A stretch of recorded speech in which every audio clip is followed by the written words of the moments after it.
Welcome to this week's edition of ONW Now. I'm Brooke BSL alongside Ben Whitney. This week we have an orchestra feature, highlights from Mr. Raven, and coverage of the weekend's eMagine Media Festival. Let's get started.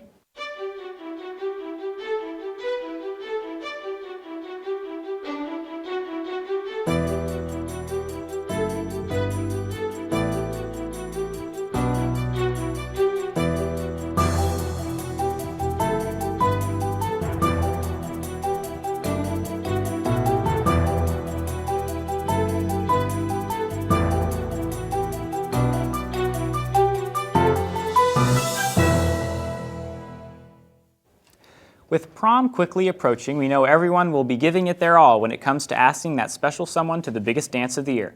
Don't forget to submit your creative prom proposals with the hashtag ONW Prom17. This coming week, much of the ONW Orchestra has the opportunity of a lifetime. A much anticipated trip to New York City has these Ravens ready to represent the school in front of the entire country. This Thursday, 92 orchestra students will be heading to New York for the opportunity of a lifetime, performing at Carnegie Hall. So excited to perform at Carnegie Hall. I talked to a couple other people who have performed there, and they said you finish your first note and it's just like, you just kind of look around like, oh my goodness, I've never heard acoustics like this before. Carnegie is one of the most prestigious concert halls in the world, and students are very excited to be performing there, including violinist Sydney Stevens. I was really excited because that's the chance of a lifetime. Carnegie Hall is a huge hall to be performing in. But performing is not the only thing the orchestra will be doing while in New York. Obviously excited to play, but I'm also excited to go to the Broadway show, see School of Rock, which is going to be a lot of fun. The orchestra will also go to the Empire State Building, the 9/11 Museum, and Times Square, all within walking distance of their hotel. The success of such an important performance requires months of dedication and practice. Some of this music they've been working on for most of the year, and a lot of it we started second semester. But out of all the pieces, there's a clear favorite in the orchestra. I like Paint It Black because it's just fun and energetic. I like Paint It Black a lot because the cellos go like really hard on the cello. It's really fun. It sounds really cool. For ONW Now, this has been Ben Whitney and Ryan Atchison. 12 orchestra members qualified for state for their solo performances this past Saturday at Olathe South. These students have qualified to perform at the State Solo and Ensemble Festival in Topeka on April 29th. Along with these orchestra members, many guys and girls from choir also qualified for state as soloists. In all, 16 Raven singers will represent Olathe Northwest at state. We wish you the best of luck as you prepare. When you think of a pageant, toddlers in tiaras with the obsessive mountain of makeup may come to mind. But the Mr. Raven male pageant brings new meaning and humor to school events as many seniors competed for the honorable title of Mr. Raven. Libby Bandy and Victoria Scarduzio bring you the story. This past Monday, Olathe Northwest held the annual Mr. Raven competition. The boys competing were challenged to raise money for the Raven Wings Foundation and raised over $1,000. Special guests performing at Mr. Raven were the Quartets, LTAB, Forensics, and the Smallville Improv Group. The boys competed in a talent portion and a question and answer portion, ending the night with being escorted by the ladies of their choice. Second runner-up was Lane Porter, first runner-up was Corey Eaton, and the 2017 Mr. Raven winner was Chris Cotton. For ONW Now, this has been Libby Bandy and Victoria Scarduzio. Now back to the desk. Next, we'll send it over to Nick Lopez and Gabby Thomas for Game Day.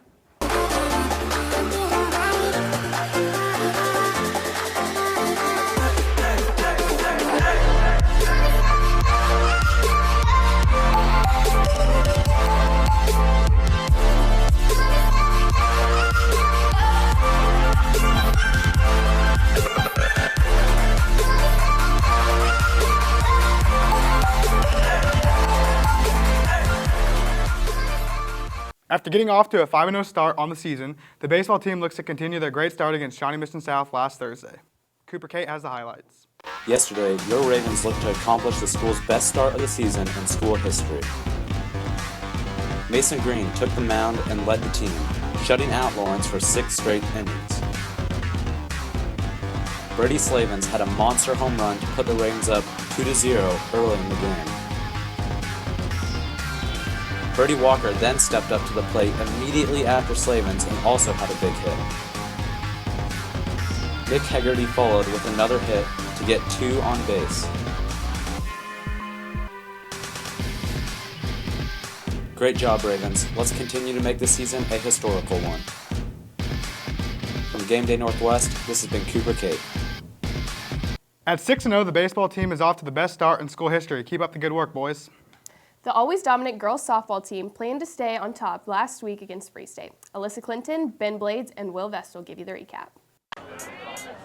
The Lady Ravens softball team took on the Lawrence Free State Firebirds at CBAC.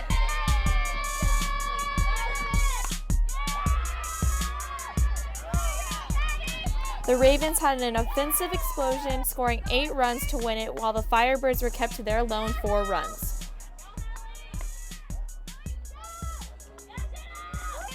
For GameDay Northwest, this has been Alyssa Clinton and Will Vestal. Thanks for the recap, guys. The Lady Ravens soccer team looked to pick up consecutive wins on Monday as they took on St. James Academy. Last Monday, your Lady Ravens soccer team took on St. James Academy. Sophomore Mia Haig kicked off the match with an early goal to spark the Ravens offense. The game started to look like a win, but with 10 minutes left, St. James got their first goal to make it 1-1. Savannah Moxley had the winning goal with 5 minutes left. The Ravens played great defense and pulled away with a 2-1 win. For GameDay Northwest, this has been Cooper Kate and Nick Lopez. Now back to Gabby. For more on the girls soccer team this year, here's Nick Lopez and Cooper Kate with a preview for the rest of the season. The Lady Ravens soccer team has started off the season at a solid pace of 2-2. In the beginning of the year, the Ravens had to face a very rigorous schedule. Sophia Latorella tells us a little bit about it. Playing really good teams in the beginning of the year is awesome because you kind of see where you're at and the different stuff you really have to work on to improve for later on in the season. I prefer not to play easier teams in the beginning just so we can jump right in and see where we stand. The Ravens are still looking to battle around their tough starting schedule and want to cap it off with a win against a longtime school rival. East is obviously our biggest rival. We have never beat them in school history, or it's been a really long time, and so I want to be able to come out and play hard against them and beat them. Great way to start the season, ladies. For GameDay Northwest, this has been Nick Lopez and Cooper Kate. Good luck on the rest of the season, ladies. The Olathe Northwest boys and girls track team dominated the Olathe Invitational at ODAC last Friday afternoon. Senior Rachel Mayberry placed first in the pole vault and set a new school record. Senior Audrey Fisher placed first in the triple jump. Rachel Mayberry, Camille Barfetti, Bree Gary, Delaney Schaefer placed first in the 4x100 relay, and they are currently state leaders. Julian Lacey, Cole Morris, Trey Seba, and Braden Carter placed second in the 4x800 relay. Maddie Ryder set a new school record and placed first in the Invitational at the high jump, 5 feet and 9 inches. Maddie is ranked 9th in the nation in the high jump. Congrats to all of the Ravens. The Olathe Swim Invitational also took place last Friday. Alex Gable gives you insight on a strong performance from the Lady Ravens Swim and Dive team. The Lady Ravens Swim and Dive team hosted the Olathe Swim and Dive Invitational with 17 other teams, most of them coming out of the Sunflower League. Overall, the girls placed 4th out of 18 teams with notable wins by Emma Wilmer, who took 3rd overall in 200 IM and 2nd overall in 100 breast. Lauren Pugh took 2nd overall in 50 free and 4th overall in 100 back. And Maddie Fitzman took 4th overall in diving. The team will be back in action at Blue Valley Northwest later today at 4 o'clock. For GameDay Northwest, this has been Alex Gable. Now back to you guys. That's all we have for GameDay Northwest. Now let's send it back to Brooke and Ben. Every year, the Parenting and Child Development class holds an annual Kids Night Out at Olathe Northwest. With the objective of teaching students how to take care of children, it also gives children a great environment to have fun for a few hours. Last Friday, Ms. McRoberts' Parenting and Child Development class hosted their annual Ravens Kids Night Out. We started this the year that we opened up Olathe Northwest back in 2003. So tonight is our 14th annual Raven Kids Night Out. It is a tradition that is exclusively ours here. First year was an experiment, worked very well, and something we got to do every year. It's a tradition now. Included in the night out was various activities for the little kids. They have a lot of toys in there and some pizza. There's coloring in the Raven's Nest, a bunch of bubbles out in the courtyard, and we're going to be watching a movie in a couple hours too. Many of the students were passionate about it, making the event a little more special. I've always just loved little kids. You know, I have a lot of little cousins, and I want to be a parent one day, obviously, so I thought this would be a good class to take for that. Overall, the little kids had a great time, and some even made new friends. Have you made any friends here? Yeah. For ONW Now, this has been Val Cartwright. Now back to the desk. Ready? 1, 2, 3. Whoa! You can jump so far! Sounds like a great learning experience. We're looking forward to watching it grow. The eMagine Media Festival, held at ONW, gives students from the Olathe Northwest e-communication program and students from all over the area a chance to compete in several categories. Victoria Scarduzio and Libby Bandy have the recap. This past Saturday, Olathe Northwest held the annual eMagine Festival, honoring high school students across Kansas and Missouri who participate in film, animation, graphic design, and web design. So eMagine is a media festival that eCom puts on every single year. So they have the 4 different strands of eCom, which is web design, animation, graphic design, and video. And then they have people from Olathe Northwest that can enter, and then people from other schools can enter as well. So this year we had people from 17 different schools that entered stuff into the festival. Junior Ben Whitney won first place at eMagine this year and was awarded the coveted Pixel. Last year I got second place in blog, so I wanted to try to win something this year, but it definitely takes a lot of work. Winning the award is a great honor as a high school student and takes a lot of hard work and determination. It's pretty big because I spent a lot of time on this project I made, and it's great to get recognized for it. For ONW Now, this has been Victoria Scarduzio, Libby Bandy, and Riley Kramer. Now back to the desk. Senior Andrea Bates has put together a senior scholarship production. Let's take it to Brooke for more info.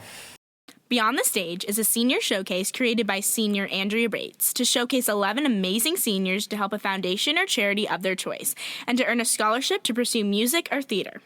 And Beyond the Stage Senior Showcase is just a way to showcase the many talents of our seniors here at Olathe Northwest while also awarding someone for how they shine and inspire people off stage.